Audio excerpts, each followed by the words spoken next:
नमस्कार। आज भाद्रपद कृष्ण एकादशी शके 1945। मी चित्रा रानडे सादर करत आहे ठाणे वार्ता। ठळक घडामोडी। आरोग्य यंत्रणेत काही त्रुटी असतील तर मुख्यमंत्र्यांची भेट घेऊन सूचना कराव्यात, मात्र सरकारला बदनाम करण्याचं काम करू नये। उदय सामंत। अंबरनाथ येथील शिलाहारकालीन शिवमंदिर परिसर सुशोभीकरणाच्या 107 कोटींच्या कामाला आता प्रत्यक्षात होणार सुरुवात।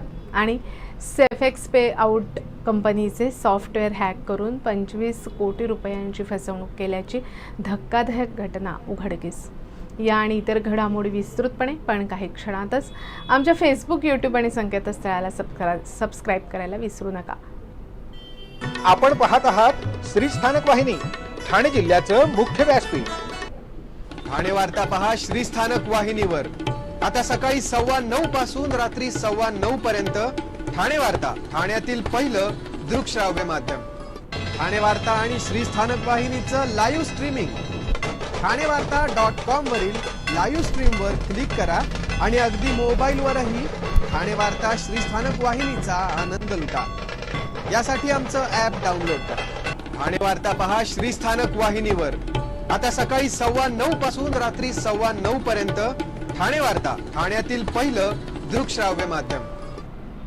आपण पाहत आहात श्री स्थानक वाहिनी, ठाणे जिल्ह्याचं मुख्य व्यासपीठ। संभाजीनगर आणि नांदेड इथे घडलेल्या दुर्घटना अत्यंत दुर्दैवी आहेत। अशा दुर्घटनांकडे पाहताना सर्व पक्षांनी, मग ते सत्ताधारी असोत किंवा विरोधी पक्ष असोत, राजकारण विसरून एकत्र येऊन अशा दुर्घटनांची पुनरावृत्ती होणार नाही यासाठी प्रयत्न केले पाहिजेत। विरोधकांनी त्याचं राजकारण करू नये। एखादी घटना घडल्यावर तिला कायमस्वरूपी राजकीय वलय देऊन राज्याच्या प्रमुखांना आणि उपमुख्यमंत्र्यांना बदनाम करण्याचा प्रयत्न विरोधी पक्षाचे नेते करत आहेत, ते योग्य नाही। आरोग्य यंत्रणांमध्ये जर काही त्रुटी विरोधकांना आढळल्या असतील तर त्याबाबत त्यांनी मुख्यमंत्र्यांची भेट घेऊन त्याबद्दल काही सूचना असतील तर त्या मुख्यमंत्र्यांकडे कराव्यात। फक्त दौरे करून पत्रकार परिषदा घेऊन सरकारला बदनाम करण्याचं काम करू नये, असं आवाहन उद्योगमंत्री उदय सामंत यांनी विरोधकांना केलं आहे। महाराष्ट्र सरकारची यंत्रणा कोविड नियंत्रणामध्ये कमी पडल्याचं अहवाल अनेक संस्थांनी केंद्राकडे पाठवले होते। कोविडमध्ये शव ठेवण्यासाठी बॅग वापरली जायची, ती बॅग पुणे, कोल्हापूर, ठाण्यामध्ये 350 ते 400 रुपयांना मिळायची। तीच बॅग मुंबई महापालिकेमध्ये 6500 रुपयांना खरेदी केली गेली। ही तफावत नंतर कॅग चौकशी दरम्यान समोर आली। कोविड काळात उद्धव ठाकरे सरकारने भ्रष्टाचार केलाय हे आता उघड झालं आहे, पण त्यावेळेस आम्ही मात्र कोविडचे राजकारण केले नाही, कारण त्यावेळेस परिस्थिती बिकट होती। मात्र आता विरोधी पक्षाचे नेते याबाबत सरकारशी कोणतीही चर्चा न करता राज्यातील सरकारला बदनाम करण्याचं काम करत असल्याचा आरोप सामंत यांनी केला। प्रत्येक जिल्ह्यात मेडिकल कॉलेज उघडणार हा आमच्या सरकारने घेतलेला निर्णय अत्यंत महत्त्वाचा आहे, कारण ही काळाची गरज आहे। नांदेड आणि रत्नागिरीत सुद्धा मेडिकल कॉलेज लवकरच उघडणार आहोत। तसंच येणाऱ्या काही दिवसात आम्ही महाराष्ट्रासाठी काय काय केलं याचा लेखाजोखा जनतेपुढे रोज मांडणार आहोत, जेणेकरून आमच्यावर टीका करणाऱ्या विरोधकांना देखील आमच्या कामाची माहिती मिळायला हवी, असं सामंत यांनी सांगितलं। प्रवक्त्यांनी भूमिका ही मुख्यमंत्री एकनाथ शिंदे आणि शिवसेना पक्षाची भूमिका नसते, तर एकनाथ शिंदे यांची भूमिका शिवसेना पक्षाची भूमिका असते, असंही उदय सामंत यांनी सांगितलं। सेफेक्स पे आउट कंपनीचे सॉफ्टवेअर हॅक करून 25 कोटी रुपयांची फसवणूक केल्याची धक्कादायक घटना उघडकीस आली आहे। कंपनीच्या लीगल ॲडवायझर मनाली साठे यांच्या तक्रारीवरून श्रीनगर पोलिसांनी या प्रकरणी गुन्हा दाखल केला असून सायबर सेलमार्फत पुढील तपास करण्याला सुरू झाली आहे। 25 कोटी रुपयांच्या फसवणुकीच्या रकमेपैकी 1,39 लाख एवढी रक्कम ही रिअल एंटरप्राइजेसच्या नावाने HDFC बँकेत गेल्याचे पोलीस तपासात निष्पन्न झाले आहे। रिअल एंटरप्राइजेसच्या गोपनीय माहितीवरून तपास केला असता त्यांचं कार्यालय वाशी आणि बेलापूर इथे असल्याची माहिती मिळाली। रिअल एंटरप्राइजेस यांच्या वाशी बेलापूर येथील कार्यालयात जाऊन विविध बँक खाती, विविध कारनामे जप्त करण्यात आले। जप्त करारनाम्यापैकी नौपाडा पोलीस ठाणे यांच्या हद्दीमध्ये बालगणेश टॉवर इथे विविध व्यक्तींच्या नावे बनावट कागदपत्रांद्वारे 5 भागीदारी संस्था स्थापन केल्याचं तपासात निष्पन्न झालं आहे। रिअल एंटरप्राइजेसचे कामगार यांच्याकडे तपास करत असताना जवळपास 260 बँक खात्यांची माहिती प्राप्त झाली होती। या बँक खात्यांची बँक स्टेटमेंट प्राप्त केली असता त्यामध्ये अंदाजे 16,180 कोटी रुपये एवढ्या रकमेची आर्थिक उलाढाल केली असल्याचं आढळून आलं। तसंच या रकमेपैकी काही रक्कम परदेशात पाठवली असल्याचं दिसून आलं। त्यामुळे हे सर्व व्यवहार आता रडारवर आले असून सर्व व्यवहार संशयास्पद आहेत। मात्र घोटाळा 16,000 कोटींचा झाला की नाही हे तपासातच स्पष्ट होईल। अशा प्रकारे विविध व्यक्तींच्या नावे अनोंदणीकृत भागीदारी फर्म स्थापन करून त्याद्वारे अनेक बँक खाती उघडून खोट्या कागदपत्रांच्या आधारे शासनाची फसवणूक केल्याने संजय सिंग, अमोल आंधळे उर्फ अमर, केदार उर्फ समीर दिये, जितेंद्र पांडे, नवीन आणि इतर संबंधितांविरुद्ध गुन्हा दाखल करण्यात आला आहे। सर्व आरोपी फरार असून विशेष म्हणजे हे सर्वजण विविध बँकांचे कर्मचारी म्हणून काम करत होते आणि बँक अकाउंट कसे उघडायचे, कसे हाताळायचे याचे पूर्ण ज्ञान त्यांना होते। त्याचाच गैरफायदा घेत त्यांनी अनेकांकडून KYC साठी कागदपत्र घेतली, तसंच लोन घेऊन देतो, अकाउंट उघडून देतो असं सांगत अनेक गरीब मध्यमवर्गीयांच्या कागदपत्रांचा वापर करत अकाउंट उघडले आणि त्याद्वारे मोठा घोटाळा केला गेला असल्याची माहिती पोलिसांनी दिली आहे।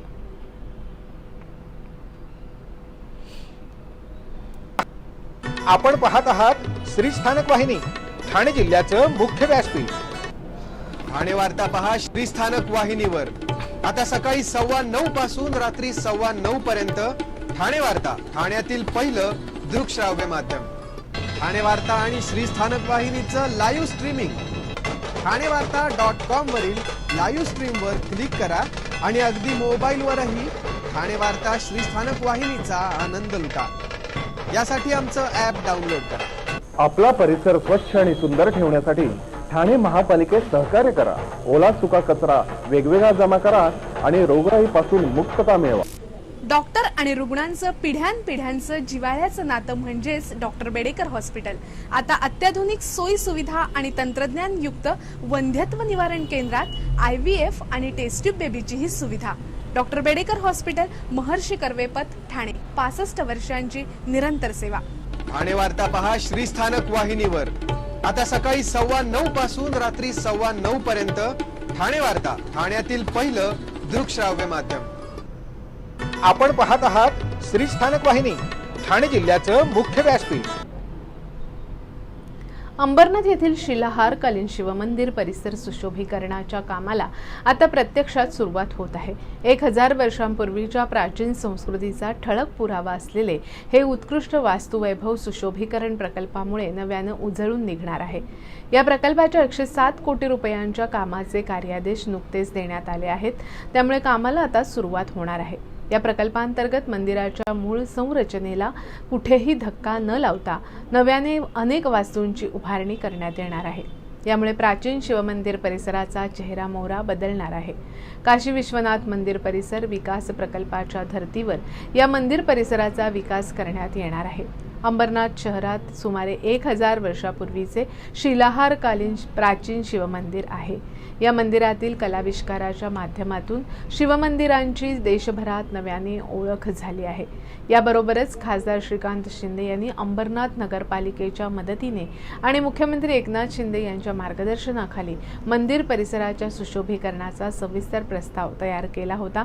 मात्र सुशोभीकरणाच्या मंजुरीचा हा प्रस्ताव आव्हानात्मक होता। अंबरनाथ येथील शिवमंदिर हे केंद्रीय संरक्षित स्मारक म्हणून घोषित केले असल्यानं या इथे काम करण्यासाठी भारतीय पुरातत्व विभागाची मंजुरी आवश्यक होती। त्यामुळे त्यांच्या मार्गदर्शक सूचनांनुसार या प्रस्तावात मंदिरापासून 100 मीटर अंतरामधील दुरुस्ती आणि नूतनीकरणाची कामं तसंच 100 मीटर अंतराबाहेरील बांधकाम स्वरूपाची कामं अशा 2 भागांमध्ये विभाजन करून मंजुरीचा प्रस्ताव पालिकेचे मुख्याधिकारी तथा प्रशासक डॉक्टर प्रशांत रसाळ यांनी भारतीय पुरातत्व विभागाकडे सादर केला होता। ही परवानगी मिळवण्यासाठी सातत्यपूर्ण पाठपुरावा करावा लागला। या प्रस्तावानुसार दुरुस्ती आणि नूतनीकरणाच्या कामासह बांधकाम स्वरूपातील कामांना पुरातत्व विभागाची मंजुरी प्राप्त झाली। श्रीकांत शिंदे यांनी यासाठी तातडीनं मंजुरी देण्याची विनंती मुख्यमंत्र्यांना केली होती। या सर्व प्रकारच्या विविध अडथळे आणि वेळखाऊ प्रक्रियेवर मात करत अखेर 16 फेब्रुवारी रोजी राज्य शासनाने शिवमंदिर परिसराच्या सुशोभीकरणाच्या 138 कोटींच्या प्रस्तावाला मंजुरी दिली। याकरता भारतीय पुरातत्व सर्वेक्षण विभागातर्फे नाहरकत प्रमाणपत्र देखील मिळाले आहे। Savani heritage conservation private limited या कंपनीला हे काम देण्यात आलं आहे। प्राचीन शिवमंदिर ही मध्यवर्ती संकल्पना निश्चित करून परिसरामध्ये या प्राचीन शिल्पाच्या धर्तीवर कामं केली जाणार आहेत। सुशोभीकरणाचं संपूर्ण काम काळ्या पाषाणात केलं जाणार आहे। जिल्ह्यातील शाळा, शासकीय कार्यालय आणि संस्थांचा परिसर तंबाखूमुक्त करण्यासाठी सर्व यंत्रणांनी जनजागृतीवर भर द्यावा असे निर्देश राष्ट्रीय तंबाखू नियंत्रण कार्यक्रमाच्या जिल्हास्तरीय समन्वय समिती सभेत देण्यात आले। राष्ट्रीय आरोग्य अभियानांतर्गत राष्ट्रीय तंबाखू नियंत्रण कार्यक्रमाची जिल्हास्तरीय समन्वय बैठक जिल्हाधिकारी कार्यालयात झाली। सलाम मुंबई या सेवाभावी संस्थेच्या माध्यमातून जिल्ह्यात तंबाखूमुक्त शाळा उपक्रम राबवण्यात येत आहे। यासाठी या संस्थेनं केंद्र शासनाच्या निकषानुसार एका ॲपचं आयोजन केलं आहे। या ॲपमध्ये शाळांनी आपली माहिती भरून या उपक्रमात सहभागी व्हावं आणि यामधील निकषानुसार आपली शाळा तंबाखूमुक्त करण्यासाठी पुढाकार घ्यावा असंही या बैठकीत सांगण्यात आलं। या अंतर्गत एप्रिल 2023 पासून 932 शाळांमध्ये हा उपक्रम राबवण्यात येतोय। राष्ट्रीय तंबाखू नियंत्रण कार्यक्रमांतर्गत जिल्ह्यातील शासकीय संस्थांचा परिसर तंबाखूमुक्त करण्यासाठी जनजागृती करण्यात येत आहे। तसंच जिल्ह्यातील प्राथमिक आरोग्य केंद्र, ग्रामीण आरोग्य केंद्र तसंच इतर शासकीय आरोग्य केंद्रांमध्ये आतापर्यंत 15 तंबाखूमुक्त केंद्र तयार करण्यात आले आहेत। या ठिकाणी समुपदेशक नेमण्यात आले असून येणाऱ्यांचे तंबाखू सोडण्यासाठी समुपदेशन करण्यात येते अशी माहिती यावेळी देण्यात आली। जिल्ह्यात सिगारेट आणि इतर तंबाखूजन्य पदार्थ कायदा अंतर्गत एप्रिलपासून आतापर्यंत 412 जणांवर कारवाई करण्यात आली असून त्यांच्याकडून 71,410 रुपये दंड वसूल करण्यात आला आहे। जिल्ह्यात राष्ट्रीय तंबाखू नियंत्रण कायद्याची प्रभावी अंमलबजावणी करण्यासाठी सर्व यंत्रणांनी सहकार्य करावं। सर्व महापालिका आणि इतर शासकीय निमशासकीय कार्यालयात तंबाखू मुक्तीसाठी जनजागृती करण्यात यावी असं जिल्हा दंतशल्यचिकित्सक डॉक्टर अर्चना पवार यांनी यावेळी सांगितलं। या बैठकीच्या शेवटी सर्वांनी तंबाखू मुक्तीची शपथ घेतली। राज्यभरात 1 ते 7 ऑक्टोबर हा आठवडा वन्यजीव सप्ताह म्हणून उत्साहात साजरा होत आहे। ठाणे वनवृत्तात देखील विविध कार्यक्रम सुरू आहेत। या वन्यजीव सप्ताहादरम्यान वन्यजीव विषयक गुन्ह्यांसंदर्भात आढावा बैठकी घेण्यासाठी आयोजित करण्यात आली होती। या बैठकीत मुंबई आणि मुंबई जवळच्या जिल्ह्यात होणाऱ्या वन्यजीवांच्या गुन्ह्यांबाबत सविस्तर चर्चा करण्यात आली। यावेळी अप्पर प्रधान मुख्य वनसंरक्षक मुंबई यांनी सुचवल्याप्रमाणे मुंबई ठाणे परिसरात घडणाऱ्या वन्यजीव गुन्ह्यांवर नियंत्रण ठेवण्यासाठी तसंच वन्यजीव गुन्ह्यांबाबत समन्वय आणि सनियंत्रण ठेवण्यासाठी विभागीय वन अधिकारी यांच्या अधीनस्थ समिती गठीत करण्याचा तसंच या समितीचे मानद वन्यजीव रक्षक वनविभाग, वन्यजीव शाखेतील वनपरिक्षेत्र अधिकारी, फिरते पथक आणि इतर अधिकारी सदस्य राहतील असं सर्वानुमते निर्णय देण्यात आलाय। समितीचे गठन आणि समितीच्या जबाबदाऱ्या तसंच अधिकाराबाबत मुख्य वनसंरक्षक प्रादेशिक आदेश निर्गमित करतील असं ठरवण्यात आलं। समिती महिन्यातून किमान एक वेळेस बैठक घेऊन बैठकीत मुंबई आणि मुंबई जवळच्या जिल्ह्यात होणाऱ्या वन्यजीवांच्या गुन्ह्याबाबत आढावा घेईल तसंच वन विभागामार्फत केलेल्या तसंच करावयाच्या कार्यवाहीबाबत अहवाल सादर करणार आहे। कल्याणमध्ये ढोल ताशांच्या गजरात शिवराज्याभिषेक सोहळा उत्साहात साजरा झाला. अखंड हिंदुस्थानचे आराध्य दैवत छत्रपती शिवाजी महाराज यांच्या 350व्या शिवराज्याभिषेक सोहळ्यानिमित्त विश्व हिंदू परिषद आणि बजरंग दलाच्या वतीनं कल्याण डोंबिवली परिसरात भव्य शोभायात्रा काढण्यात आली. या शोभायात्रेची सुरुवात उल्हासनगर श्रीराम चौकापासून झाली असून कल्याण पूर्व चक्की नाक्यापासून डोंबिवली पूर्व पश्चिम भागातून ठाकुर्ली स्टेशन परिसरातून जाणार असून कल्याण पश्चिम मधून लाल चौकी परिसरात या शोभायात्रेची सांगता होणार आहे. या ठिकाणी विश्व हिंदू परिषद आणि बजरंग दलाकडून मोठी सभा देखील आयोजित करण्यात आली आहे.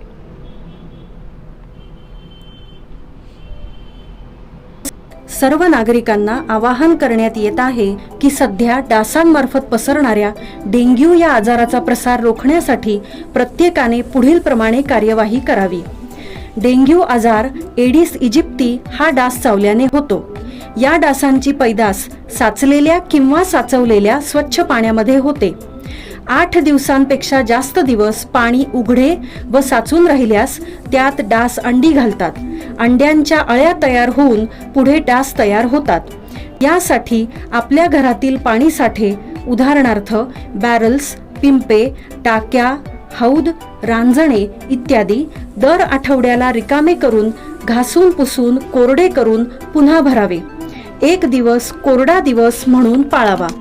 पाणी साठ्यांना घट्ट झाकणे बसवावीत किंवा जुनी साडी, चादर, धोतर यांनी बांधून झाकून ठेवावीत, म्हणजे डास त्यात जाऊन अंडी घालणार नाहीत.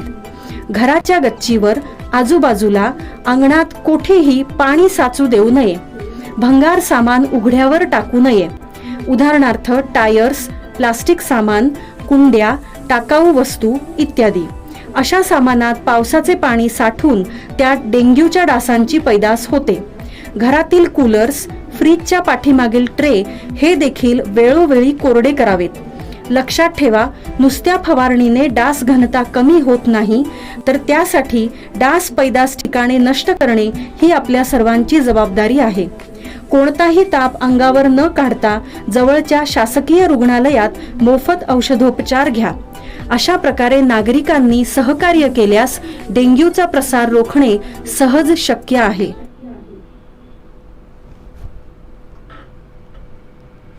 आपण आपले कार्यक्रम अथवा बातम्या आम्हाला ठाणेवार्ता@gmail.com या आमच्या ईमेलवर कळवू शकता. ठळक घडामोडी शेवटी पुन्हा एकदा. आरोग्य यंत्रणेत काही त्रुटी असतील तर मुख्यमंत्र्यांची भेट घेऊन सूचना कराव्यात, मात्र सरकारला बदनाम करण्याचं काम करू नये. उदय सामंत. अंबरनाथ येथील शिलाहारकालीन शिवमंदिर परिसर सुशोभीकरणाच्या 107 कोटींच्या कामाला आता प्रत्यक्षात होणार सुरुवात. आणि सेफेक्स पे आउट कंपनीचे सॉफ्टवेअर हॅक करून 25 कोटी रुपयांची फसवणूक केल्याची धक्कादायक घटना उघडकीस.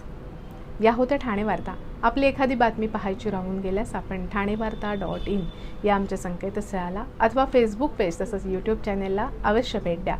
तर मग पुन्हा भेटू पुढील बातमीपत्रात फक्त श्रीस्थानक वाहिनीवर. धन्यवाद.